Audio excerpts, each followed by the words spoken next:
Isa ka din ba sa nag-apply ng Trustmark at lagpas na sa 7 working days at still ay wala pa rin silang sagot doon sa iyong application? Any remarks or evaluation, wala pa ring sagot yung DTI Trustmark sa'yo. So, hindi ka nag-iisa mga momchies. Marami po tayo na lagpas na sa 7 days, still wala pa ring any feedback from DTI doon sa ating application for Trustmark. So, dahil daw po iyan sa large volume of application na nare-receive nila. So, ayan, nag-email na nga din ako sa DTI kasi hindi na ako mapakali bakit ang tagal nilang ma-approve yung ating application. Meron bang mali? Meron ba kailangang i-update or baguhin? So, wala naman daw po iyang problema.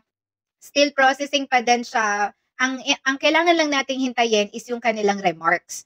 Kung approve na ba siya or may kailangan kang baguhin. Kung wala ka pa nare-receive na ganun, okay pa yung application mo, maghintay lang po tayo. Nade-delay lang talaga sila ngayon.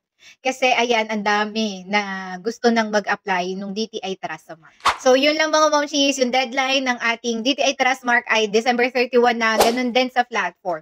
After December 31, doon na magsa-start yung restriction sa platform. So, yun lang mga momshies. Thank you sa inyo. Bye-bye.